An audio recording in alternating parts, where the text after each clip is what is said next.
বন্ধুর মৃতদেহ লাশ নিয়ে অ্যাম্বুলেন্সে তার গ্রামের বাড়ি যাচ্ছি। সময় কাটানোর জন্য মোবাইলটা বের করলাম। ঠিক সেই মুহূর্তেই আমার মোবাইলে একটা মেসেজ এলো। আমার সামনে প্রিয় বন্ধু কফিনের মধ্যে লাশ হয়ে ঘুমিয়ে আছে। মেসেজ করেছে অবন্তী। চেক করে দেখি নম্বর থেকে প্রায় 10-12টা মেসেজ করেছে। সম্ভবত মেসেজের শব্দ সংখ্যার লিমিটের কারণে বারবার মেসেজ করেছে।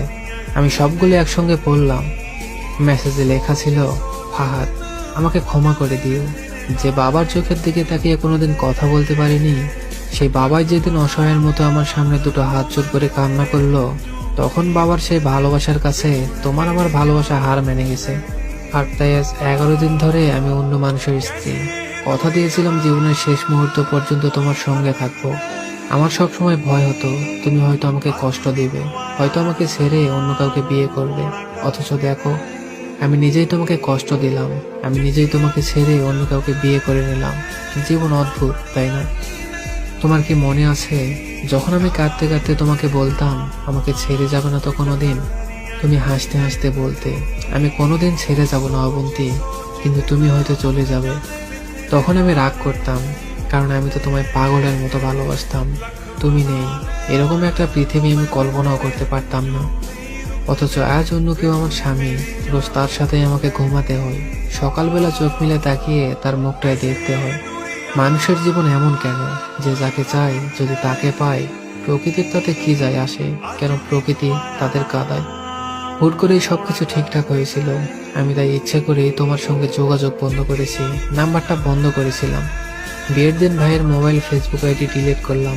তুমি কষ্ট পেয়েছ জানি, যার সঙ্গে সারা জীবন সুখে দুঃখে কাটাবো ভেবেছিলাম তাকেই কষ্ট দিলাম। আমার পরিবারের সবাই খুব খুশি, আমার স্বামী মানুষটাও খুবই ভালো। এখন পর্যন্ত ভালো মনে হচ্ছে আমার কাছে, ভবিষ্যতে কি হবে জানি না। তোমার কি আমাদের সেই প্রথম দেখা করার কথা মনে আছে? সেটাই প্রথম ছিল, আর ওটাই যে শেষ হবে তা কোনোদিন ভাবিনি। আসলে মানুষের চিন্তার বাইরে তো অনেক কিছুই ঘটে, তাই না? সেদিন তোমার সাথে 3টা ঘন্টা ছিলাম, তাই না? অথচ 3 ঘন্টার মধ্যে আমরা কেউ কাউকে স্পর্শ করলাম না।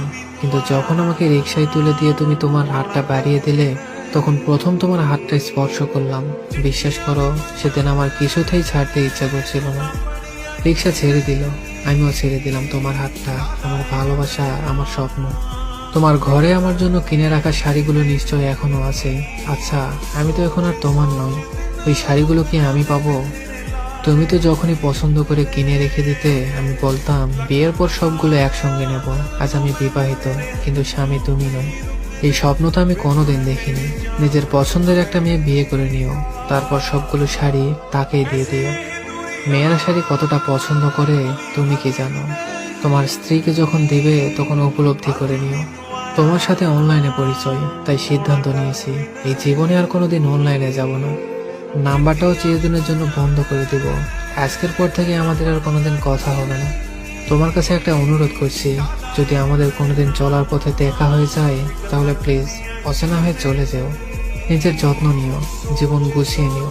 জীবন তো একটাই, তুমি ভালো থেকো, আমি ভালো নেই। ইতি, তোমার না পাওয়া অবন্তী। সবগুলো মেসেজ একসাথে পড়লাম।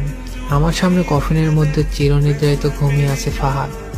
অবন্তী যখন পরপর 5 দিন অনলাইনে আসেনি কিংবা কোনো ধরনের যোগাযোগ করেনি, তখন এক রাতে অফিস থেকে ফিরে রাগ করে মোবাইল আছাড় দিয়ে ভেঙে ফেলে। ভাঙা মোবাইল আর ঠিক হলো না। ফাহাদ তার সিমটা আমার মোবাইলে চালু করলো। জরুরি কল এলে আমি ফাহাদকে দিতাম। ফাহাদ রাগ করে বলল যে অবন্তী যেদিন যোগাযোগ করবে সেদিন নতুন মোবাইল কিনবে, তার আগে নয়। মোবাইল ভাঙার 2 দিন পরে ফাহাদের প্রচন্ড জ্বর এলো। একদিনের মধ্যে তাকে হাসপাতালে ভর্তি করলাম। ডাক্তার পরীক্ষা করে বলল ফাহাদের ডেঙ্গু জ্বর হয়েছে, তবে চিন্তার কিছু নেই। ডাক্তারের কথা বিশ্বাস করেছিলাম, কিন্তু ডাক্তার তো সবকিছুর খবর জানে না। যিনি জানেন তিনি হচ্ছেন সৃষ্টিকর্তা। তিনি ফাহাদের এই জ্বরকেই মৃত্যুর ওসিলা করলেন। যে ডাক্তার বলেছিল চিন্তার কিছুই নেই, সেই ডাক্তার নিজেই আজ সকালে ফাহাদকে মৃত ঘোষণা করলেন। ফাহাদের আর জানা হলো না অবন্তীর বিয়ের কথা। এমন এক ভেবে সিদ্ধান্ত নিলাম যে অবন্তীকেও ফাহাদের মৃত্যুর খবর জানাবো না।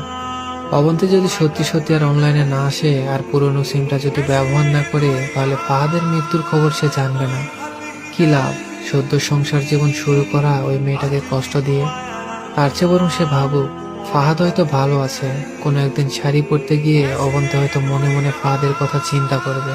সে ভাববে ফাহাদের কেনা সবগুলো শাড়ি বোধহয় তার স্ত্রী পরে রোজ ফাহাদের সামনে আসে, কিন্তু ফাহাদ সাদা কাপড় পরে কবরে যাওয়ার খবরটা না হয় তার অজানাই থাকুক।